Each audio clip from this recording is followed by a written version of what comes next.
tardes, buenos días, si estamos hablando a colegas latinoamericanos, bienvenidos a esta nueva sesión de la programación del curso 21-22 de la cátedra de María José Faus de Atención Farmacéutica de la Universidad de Granada.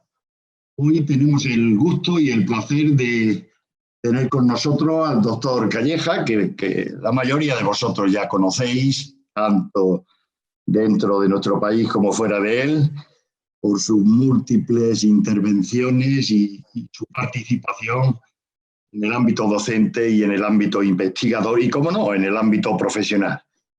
El doctor Calleja es doctor en farmacia y actualmente jefe del servicio de farmacia del Hospital Virgen Macarena de Sevilla. Es uno de los cofundadores de esta cátedra, por tanto, para la cátedra es un orgullo y un verdadero placer tenerlo con nosotros una vez más, impartiendo una de sus magníficas lecciones. Su currículum es extensísimo, si tienen oportunidad de entrar, verán que el número de publicaciones y el número de tesis y trabajos dirigidos es, yo diría que espectacular, y su desarrollo profesional pues ha significado un antes y un después en la farmacia hospitalaria. Por tanto, yo creo que es un referente en este ámbito asistencial y un líder para la farmacia. Así que, Miguel Ángel, como digo, es un placer. Bienvenido una vez más a esta tu casa y muchas gracias por participar en esta charla que lleva por título Terapias avanzadas, por tanto no puede ser más novedosa en el momento actual, y sobre todo poder observar qué papel va a jugar el farmacéutico en este mundo de la medicina personalizada y de estos medicamentos tan avanzados y singulares. Así que gracias una vez más y cuando quieras, adelante. Muchísimas gracias, Fernando, por la invitación y por la amable y simpática y cariñosa, como siempre, presentación. La verdad que me siento muy orgulloso de ser cofundador de la cátedra y de colaborar contigo, con María José y con todos los compañeros de la cátedra, que siento como muy mía, ¿no? Y sí que, bueno, el currículum es extenso, el tiempo de desarrollo profesional también va siendo ya cada día más extenso, pero sobre todo siempre he tenido la fortuna de acompañar y de ayudar a gente de la que he aprendido mucho, como es tu caso, ¿no? Y bueno, voy a compartir la pantalla para hablar hoy de un tema apasionante. Apasionante porque son terapias avanzadas que hace muchos años que ya veníamos vaticinando que podrían llegar al paciente, pero no acababan de llegar. Y tenemos la fortuna de vivir y de estar viviendo la incorporación de este tipo de terapias al arsenal terapéutico real con los pacientes. Terapia avanzada, según la regulación de la Agencia Europea, es una terapia o celular o génica que supone un cambio y una modificación genética en el ser vivo, en el ser humano al que se lo vamos a aplicar. Con lo cual, pasamos de esas moléculas químicas, pasamos de esas moléculas biológicas dirigidas frente a antígenos o anticuerpos específicos y pasamos a tener como vehículo células o incluso virus que nos permiten modificar genéticamente al ser humano, ¿no? Y esto es un salto cualitativo. Es un salto cualitativo que lo hemos dado en 2018, no antes, aunque la investigación lleva pues, decenas de años.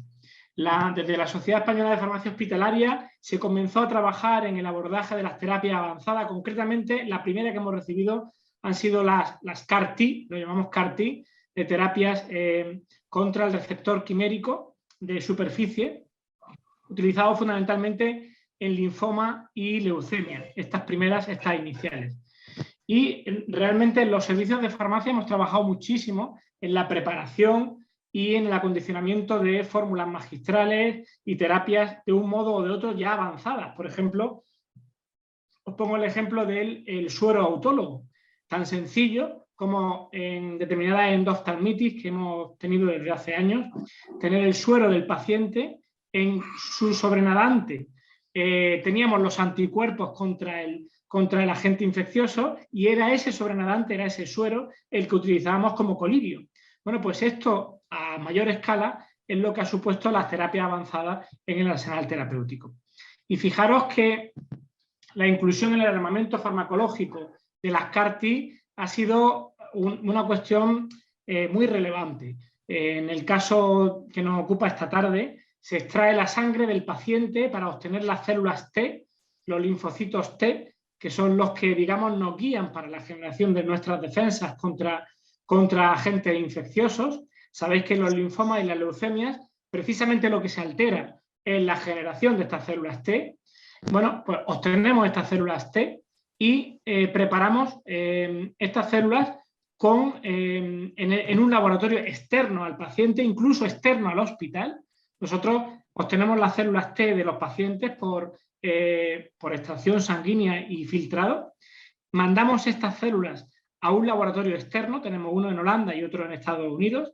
En ese laboratorio externo se hace una modificación genética del material genético de esa célula del paciente y nos la devuelven a las 3 semanas. Digamos que esta célula lo que ha hecho ha sido aprender contra quién tenía que luchar. Porque en el linfoma, en la leucemia y en otras muchas enfermedades, el problema es que nuestro propio sistema inmunitario se equivoca contra el antígeno ante el que debe luchar. Y en esa modificación genética nosotros conseguimos que esa célula T se convierta en un medicamento, porque desde el momento en el que se hace una alteración genética de esa célula T, se convierte en medicamento. Y esto es lo que hace que el farmacéutico y la farmacéutica tengan un papel fundamental.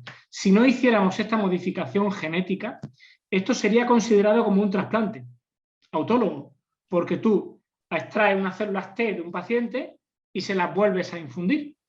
Y eso es un trasplante donde el farmacéutico o la farmacéutica normalmente tiene poco que ver. Y lo hacemos.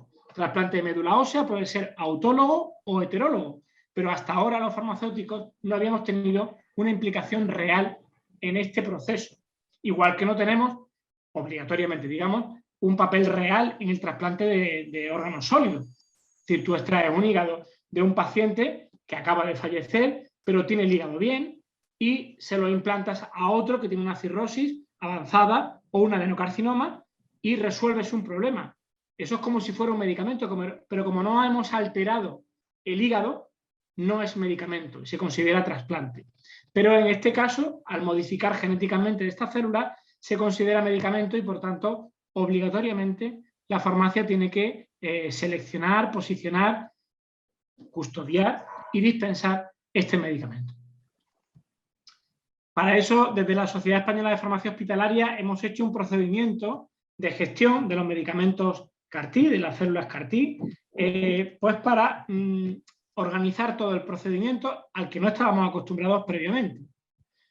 Este ámbito está muy regulado, tiene una regulación a nivel de reglamento en 2007 y de Real Decreto en 2015 con la Ley de Garantía y Uso Racional del Medicamento, donde establece que la responsabilidad técnica de la adquisición, recepción, custodia, conservación y dispensación es de la farmacia. En este caso, al ser un medicamento de dispensación hospitalaria, de la farmacia hospitalaria, pero otros muchos llegarán que afectarán también a las oficinas de farmacia, con lo cual tenemos que estar preparados, igual que con las terapias biológicas.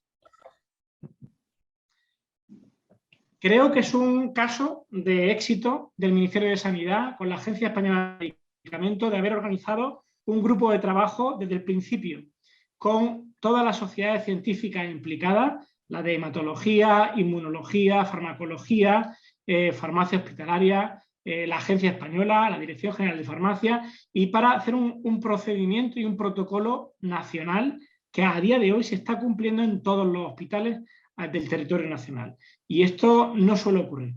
Normalmente se aprueba un medicamento, pero luego hay hospitales que establecen una selección adicional, unos criterios de selección que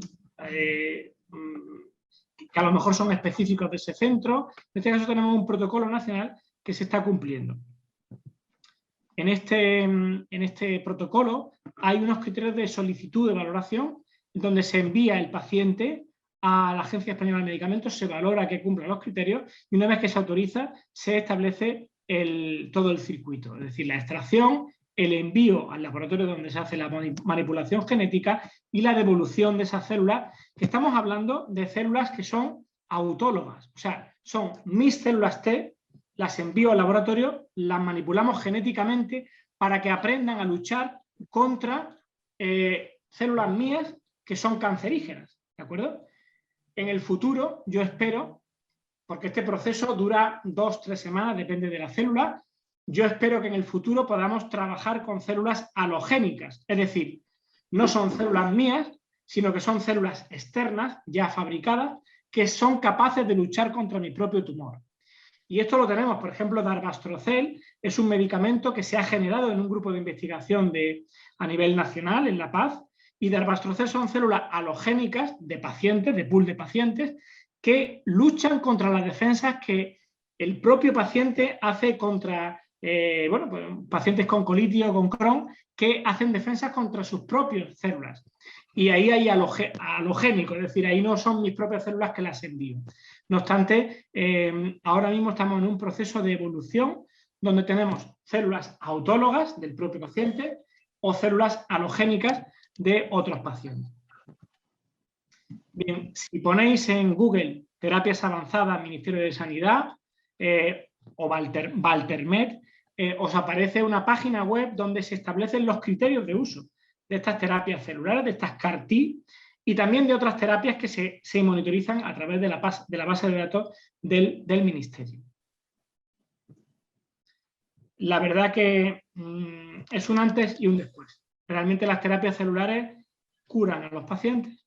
Hasta ahora estábamos acostumbrados que el linfoma y leucemias nosotros éramos capaces de aumentar la supervivencia global o la libre de progresión. Pero aquí en esta gráfica podéis observar cómo no hay color. Es decir, la supervivencia global y libre de progresión con un paciente tratado con terapia celular es exponencialmente mucho más alta que la de un paciente tratado con cualquier otra terapia, ya sea biológica o química o incluso química dirigida. Bueno, pues ¿cómo se adquieren estos medicamentos? Pues la forma de adquirirlos es igual que la de cualquier otro, es decir, tenemos que hacerlo por el sistema informático que tenga el hospital, un pedido de medicamentos al laboratorio. Ahora mismo son 2 los laboratorios que tienen terapias celulares de CAR-T, son Gilead y Novartis. Estamos hablando de Kymria y Yescarta, son las 2 marcas comerciales. También tenemos Darbastrocel, que es Alofisel, que es terapia halogénica de Takeda. Son las 3 terapias celulares que tenemos. Y luego tenemos 2 terapias génicas. Estamos hablando de Zolgensma, que es de Sanofi, y estamos hablando de Lusturna, que es también de Novartis, este último para la ceguera, para un problema de una enfermedad rara que produce ceguera en algunos pacientes, un porcentaje muy, muy pequeño. Bien, tú haces una orden de compra, pero el principio activo del medicamento lo envía desde el hospital. Es decir, que normalmente tú pides un medicamento y te lo envían al hospital. Y ahora tú pides un medicamento y envías la materia prima, que son las células del paciente, debidamente acondicionadas, y en ese laboratorio, o Novartis ahora mismo, las manipulan genéticamente para devolvértelas. También tenemos hospitales a nivel nacional, concretamente el Clínic de Barcelona es muy avanzado, que tiene terapias celulares académicas, que se llaman, que son aquellas que la manipulación genética se hace en el propio hospital. Sería el concepto de fórmula magistral, pero en vez de mezclar componentes, estamos modificando genéticamente el componente que ya tengo en la terapia celular, el DNA del propio paciente. Bien, algo adicional a estas terapias es que la conservación es en nitrógeno líquido. Los que estamos acostumbrados a investigar, investigación básica, sabemos que esto es una forma habitual de conservar muestras, pero los medicamentos comercializados nunca los hemos conservado en nitrógeno líquido. Lo hemos conservado entre 2 y 8 refrigerados, a menos 20 congelados, o a menos 40 o incluso a menos 80, como pasa con las vacunas del COVID de RNA mensajero. Pero nitrógeno líquido no habíamos utilizado hasta ahora para medicamentos comercializados. En este caso sí. En este caso, estas células ya modificadas genéticamente tienen que conservarse en nitrógeno líquido, y esto ha generado que en los servicios de farmacia tengamos que crear una zona nueva específica para este tipo de conservación que no teníamos hasta el momento.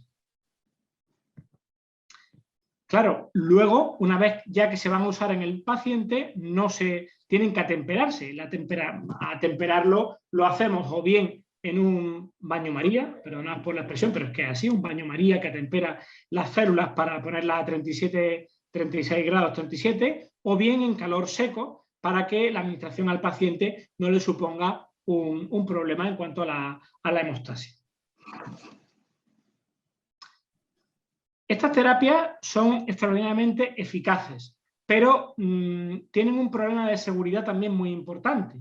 ¿Por qué? Porque son tus propias células que se han modificado genéticamente, con lo cual es fácil que sean consideradas por tu propio organismo como un personal externo, ajeno y por tanto antigénico.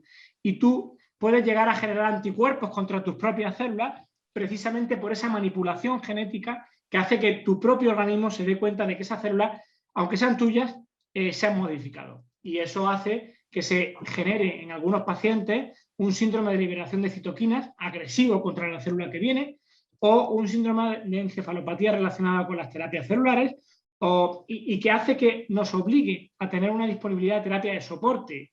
Y concretamente, el tocilizumab es un medicamento, es un antiinterleuquina 6 que se utiliza cuando se produce este síndrome de liberación de citoquinas. Porque estas citoquinas activan a los receptores de IL-6 y con tocilizumab bloqueamos esos receptores y se bloquea la respuesta inflamatoria frente a la terapia externa.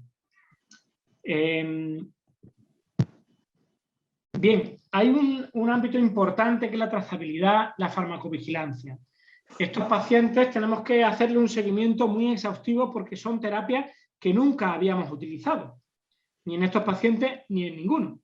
Por tanto, es un reto para la farmacia hospitalaria, pero también para la farmacia comunitaria en el futuro, la farmacia de atención primaria, el poder hacer esa trazabilidad y esa farmacovigilancia de una forma adecuada. El saber cuándo se ha administrado al paciente la terapia, qué efectos ha supuesto en el paciente y el reconocer los efectos secundarios propios del paciente. Ahora mismo, tanto Kymriah como Yescarta se están administrando en pacientes hospitalizados, teniendo cerca unidades de cuidados intensivos, pero el futuro es muy prometedor en este sentido. Vienen muchas terapias celulares y esto va a hacer que estas terapias celulares se pasen a un ámbito domiciliario, porque igual que ha pasado con la terapia biológica, que al principio era en el hospital, cerca de la UCI, y ahora pues la estamos poniendo casi en domicilio. Por tanto, tenemos que estar preparados ante esta situación nueva y de futuro. Fijaros el panorama que nos espera. Son cientos de moléculas de terapia celular. Hemos empezado por linfoma y leucemia, pero dentro de 6 meses tendremos para mieloma múltiple y después tendremos para tumor sólido, cáncer de pulmón, colon y mama. Y esto va a hacer que la terapia cambie radicalmente. Mucho más dirigida, van a ser nuestras propias células las que luchen contra células nuestras que se han alterado y por tanto se han convertido en tumorales. Aquí tenemos un tanque de hidrógeno líquido para guardar este tipo de terapias y no solo va al tumor. Tenemos aquí la luz verde a la terapia celular para la lesión medular traumática. Es decir, estamos empezando a utilizar terapia celular como vehículo, como transmisor, como digamos, vehículo para llegar al punto donde queremos actuar en multitud de enfermedades.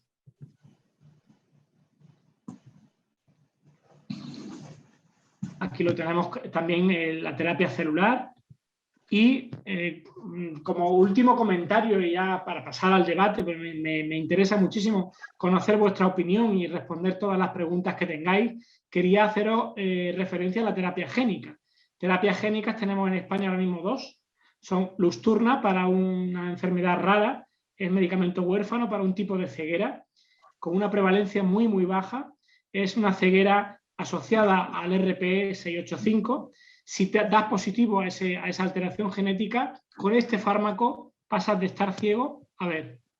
Y esto lo estamos viendo. Tenemos ya 8 pacientes tratados en Andalucía, 32 a nivel nacional, y eran personas que estaban trabajando en el ámbito pues, de organización de la ONCE, es decir, que están trabajando pues, porque son ciegos y pasan a ver. Esto es la terapia génica, es un paso más sobre la terapia celular. La terapia génica es concretamente el gen que te falta para generar una proteína, se introduce en este caso un adenovirus.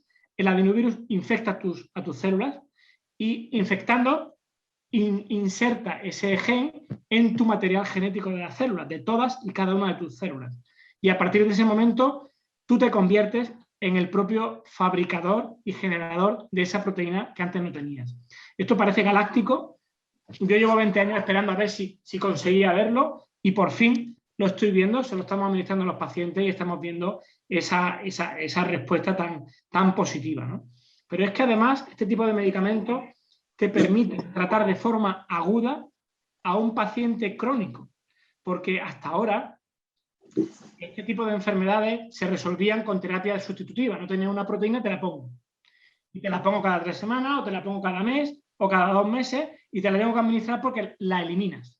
Pero de este modo hay una sola administración. La terapia génica, la terapia celular, es de una sola administración. No tienes que ir cada 3 semanas, ni cada mes, ni cada 6 meses al hospital a que te administremos el medicamento. Tú vienes una sola vez en tu vida, te lo administramos y esas células se integran con las tuyas para que tú mismo te puedas resolver ese problema. Igualmente, después de Luxturna se ha probado también a nivel nacional, lo estamos usando también para enfermedad neurológica y que hasta ahora tratábamos anualmente con otros fármacos, pero ahora con una sola administración se queda resuelto el problema. Ciertamente nos faltan ensayos a largo plazo, porque los ensayos clínicos son a 2, 3 años y sabemos que es una sola administración, pero no sabemos si después de 10, 12 o 15 años hay que volver a hacer una administración adicional.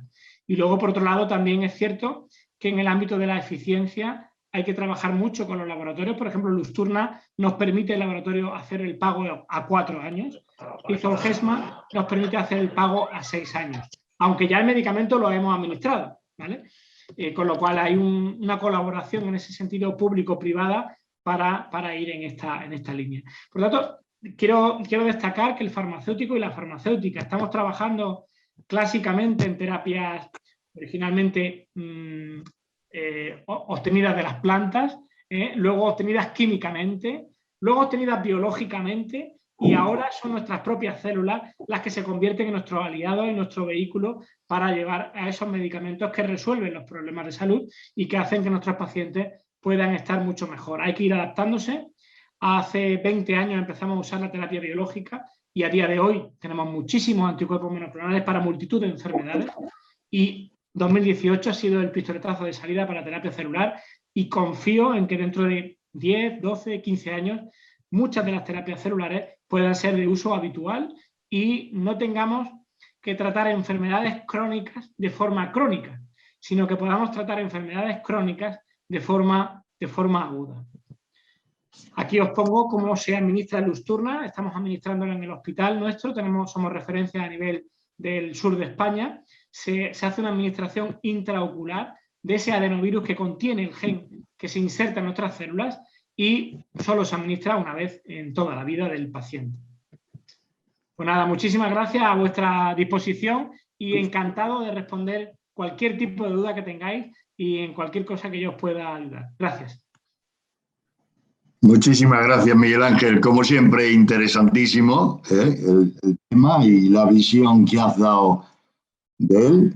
Yo creo que tenemos tiempo suficiente como abrir un debate, así que todos aquellos que quieran intervenir pueden hacerlo a partir de este momento.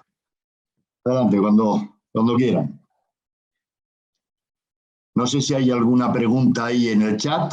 Hay una pregunta en el chat de Cristian Camilo Cuello que dice: ¿dónde puedo profundizar más sobre la farmacovigilancia en terapias celulares? Pues mira, Cristian, yo te recomiendo que lo puedas revisar en la página web de nuestro Ministerio de Sanidad y Consumo. Si pones en Google Ministerio de Sanidad y Consumo a nivel de España, tienes una parte de terapias celulares que se llama Valtermed, Val de valor, TER de terapéutica, MED de medicamento.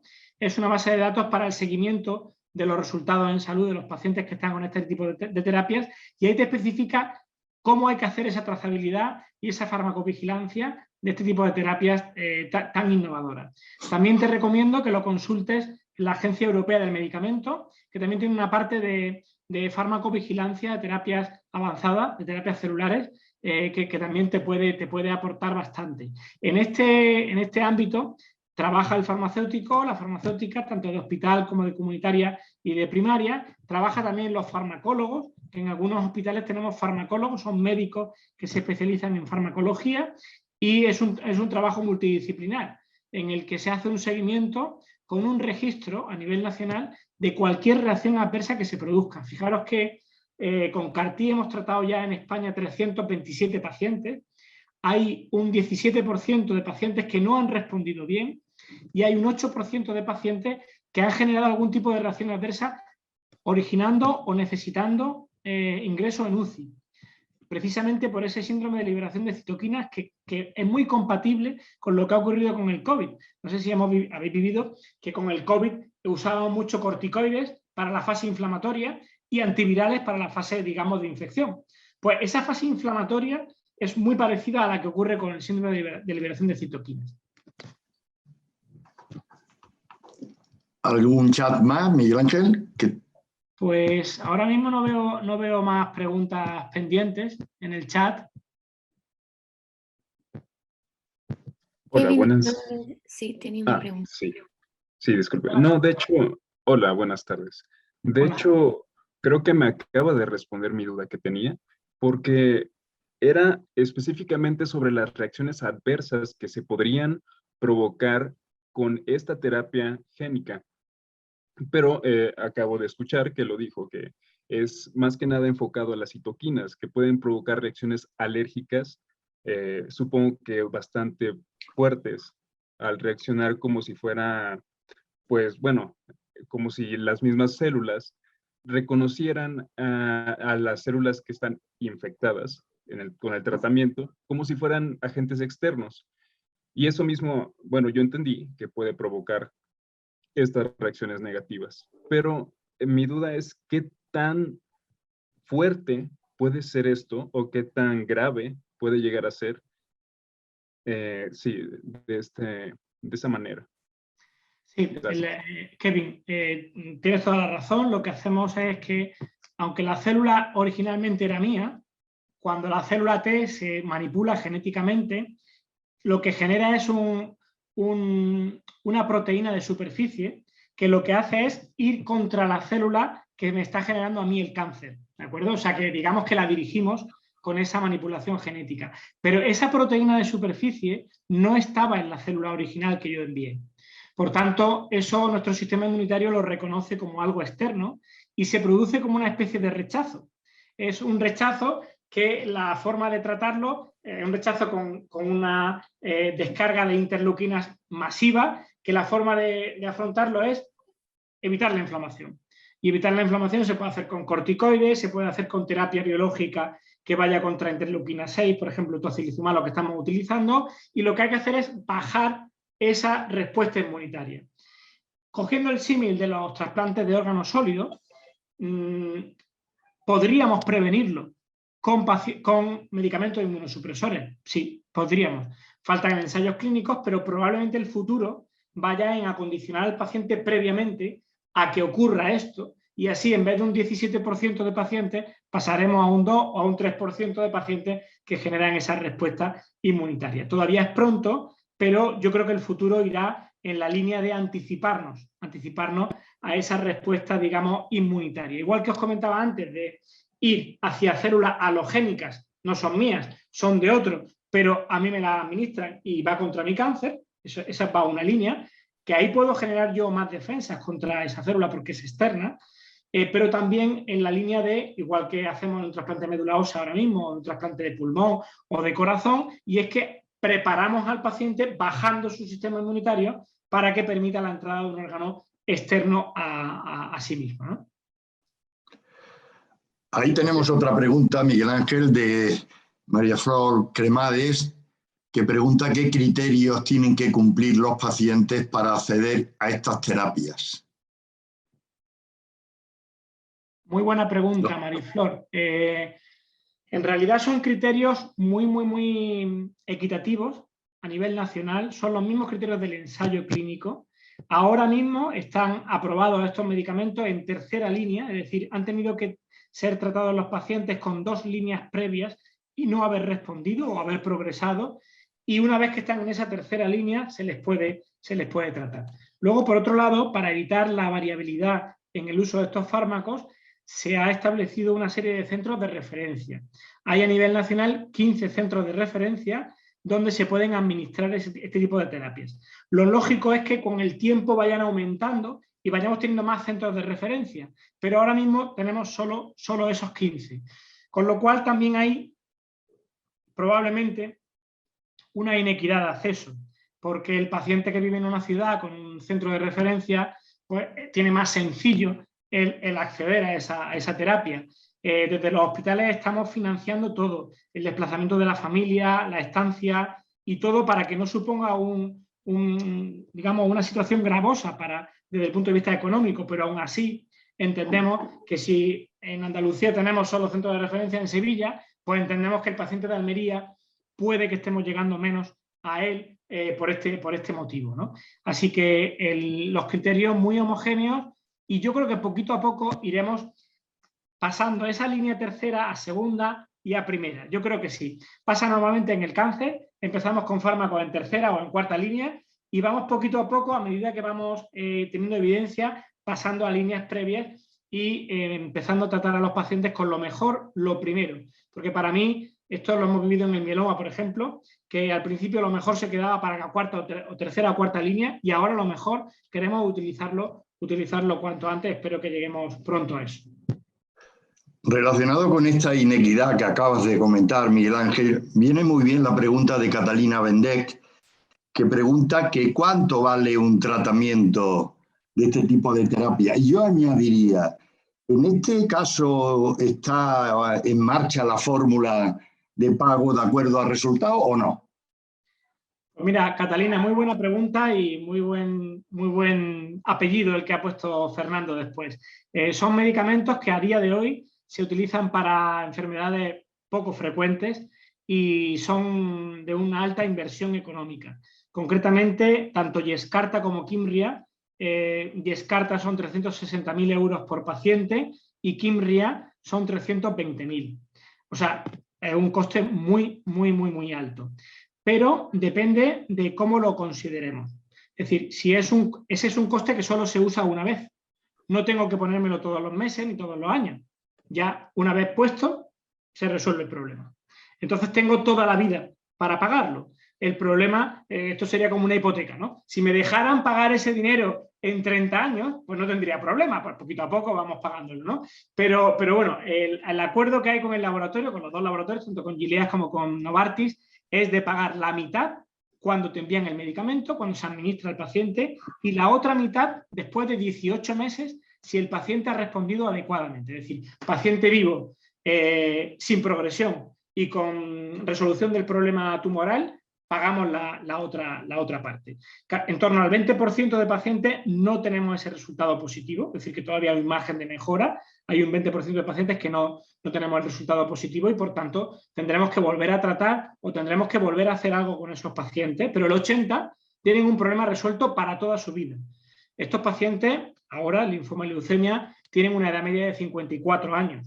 Es decir, que si nos dejaran pagarlo en esos 20 años aproximadamente, o 20 y tantos que nos quedan de vida de esos pacientes de media, pues no sería tan caro, porque estaríamos pagando 10, 12, 15.000 euros al año y estaría bien. Y de hecho el pago aplazado ya se ha aplicado a terapia génica, son 500.000 euros por paciente, pago en 4 años, y el Zolgensma, que pago a 6 años.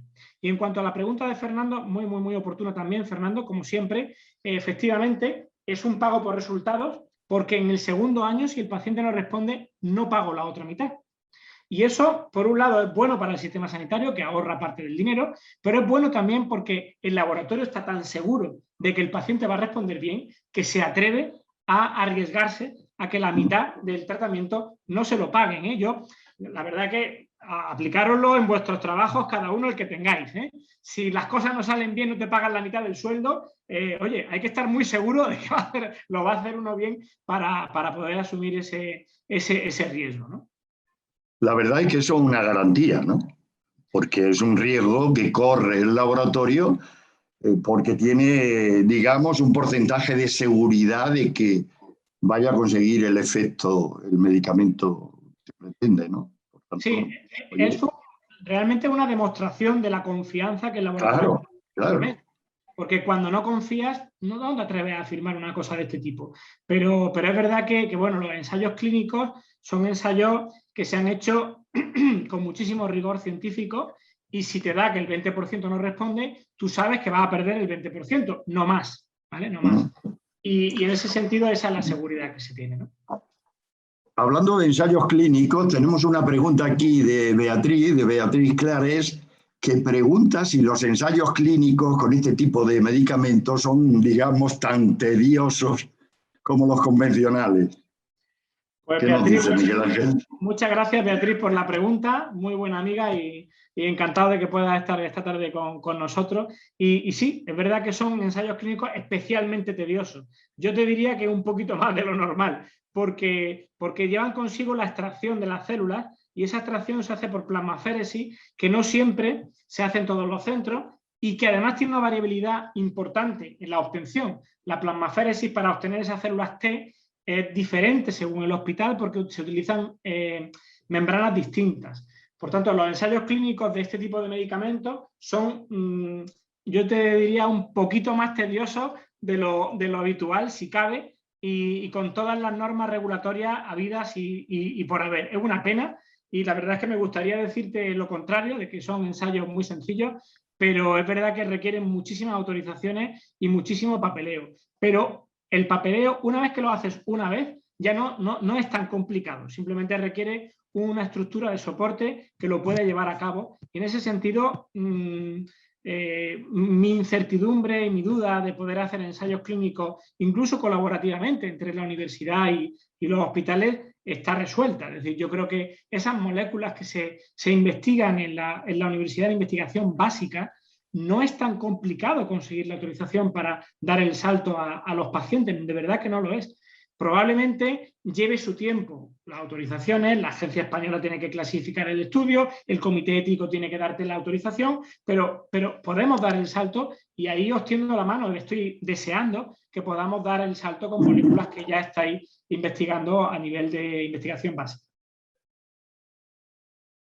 ¿Alguna pregunta más? A mí sí se me ocurre alguna más. Miguel Ángel ha hablado antes de la posibilidad de hacerle un seguimiento domiciliario al paciente. Esto me llama la atención mucho y me parece que es un avance espectacular, ¿no? El que este tipo de terapias que necesitan esa vigilancia, no solo desde el punto de vista de efectividad, sino de seguridad del propio medicamento, que pueda hacerse a nivel domiciliario, me parece que es un avance espectacular, ¿no? Sí, yo creo que el futuro de las terapias innovadoras es que puedan llevarse hasta la casa de los pacientes. Hace unos años, cuando estaba en Virgen de las Nieves, pusimos en marcha un protocolo de trasplante de médula ósea domiciliario. Y la verdad es que al principio parecía galáctico y realmente el trasplante como tal se hacía en el hospital. Pero en vez de estar el paciente 34 días ingresado, estaba 4 y se iba a su casa.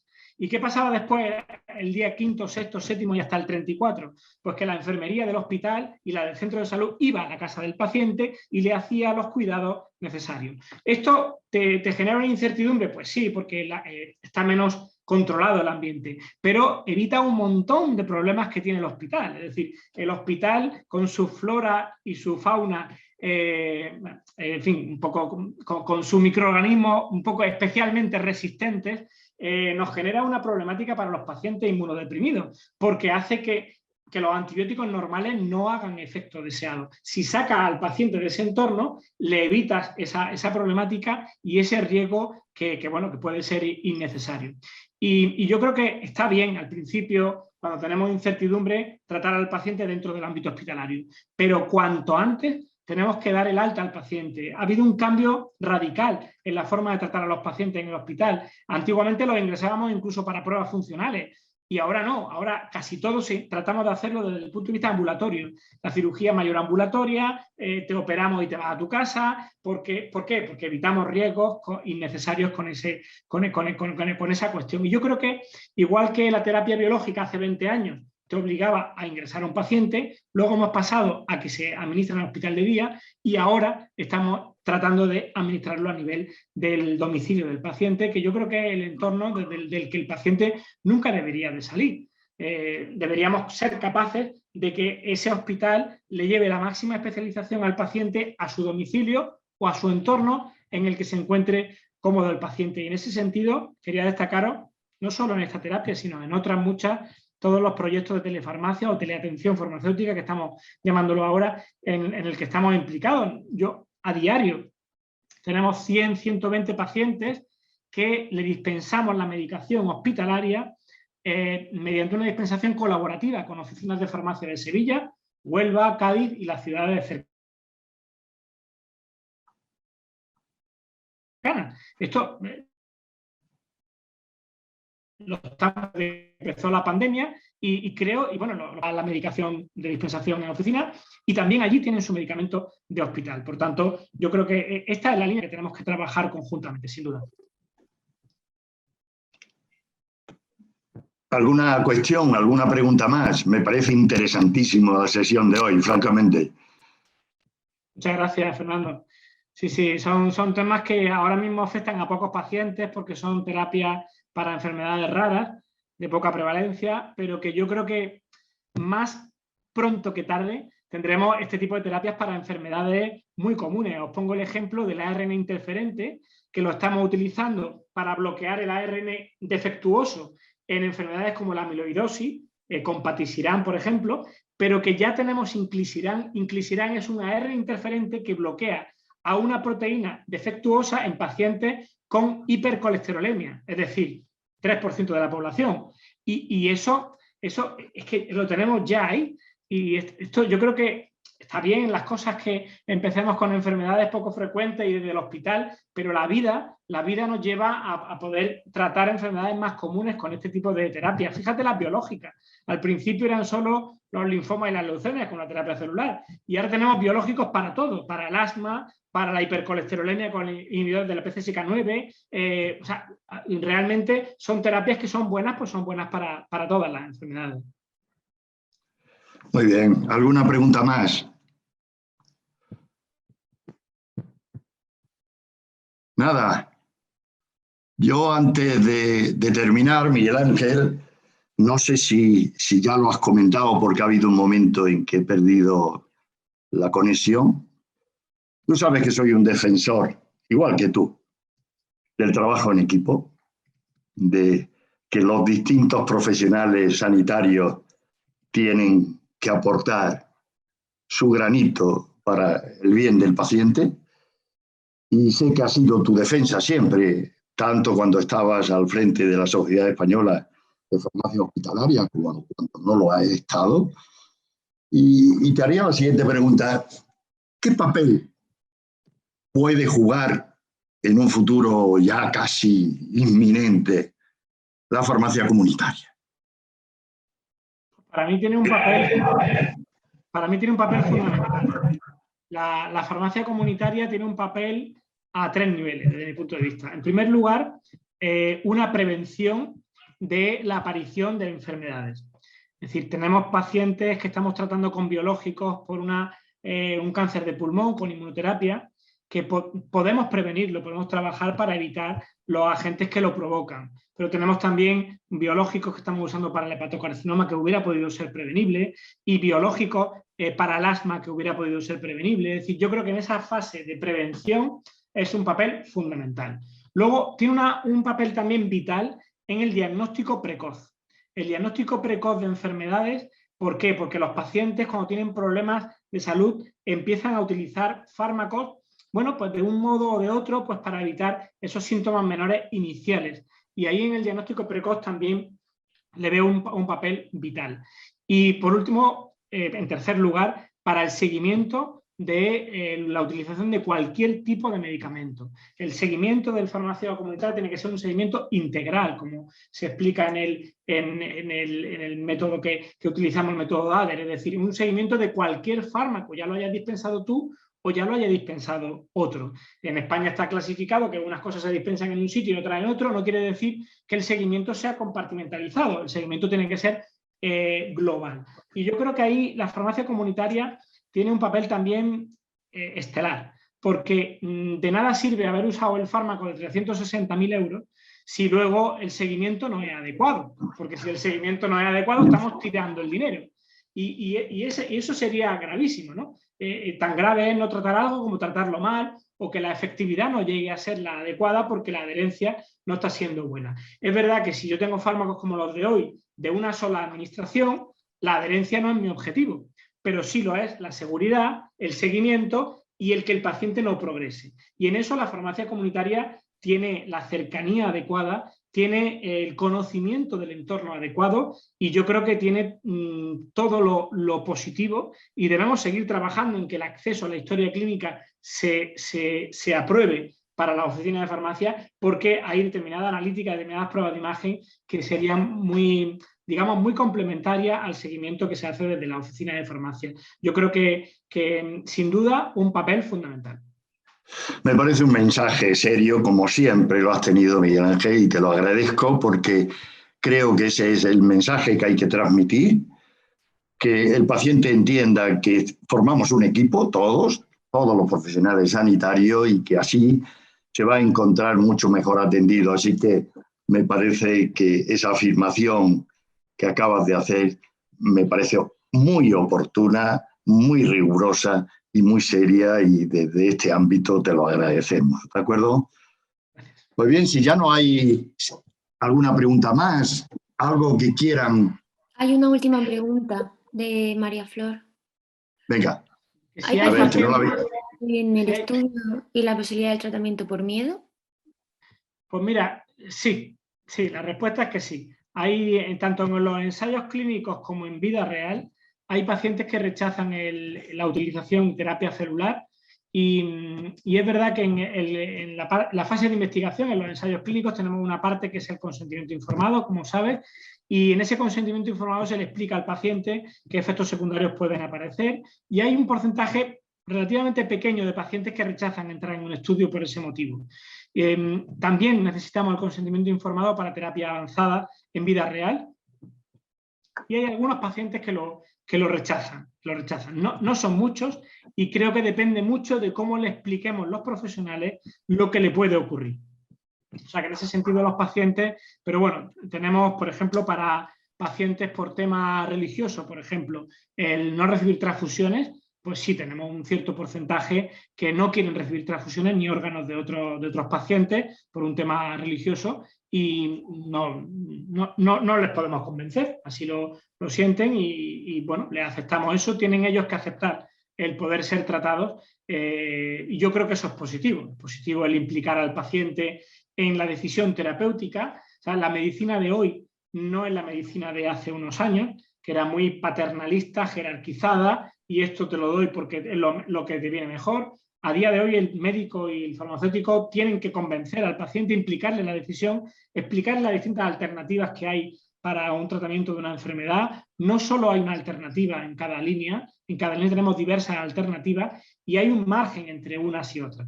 Con lo cual, la respuesta es que sí, hay algunos pacientes que responden negativamente a utilizarlo, aunque la parte positiva que le veo es que son pocos. Yo te diría que menos del 5% de los pacientes nos dicen que no quieren ser tratados. Pues no me queda aquí ningún chat más, ninguna pregunta más. Bueno, yo os he dejado mi correo electrónico ahí a vuestra disposición, por supuesto, como Fernando tú lo sabes, el resto del grupo y todos los asistentes a vuestra disposición para cualquier colaboración de información, de que alguien quiera saber más y quiera venir al hospital a verlo, seguro que podemos encontrar la solución para que juntos aprendamos mejor. Muchísimas gracias, Miguel Ángel. Una vez más, enhorabuena por esta magnífica lección, y muchísimas gracias a todos los asistentes. Así que hasta una próxima oportunidad. Buenas tardes, buenos días y hasta pronto. Un abrazo. Hasta luego, que seáis muy felices. Gracias. Hasta ahora.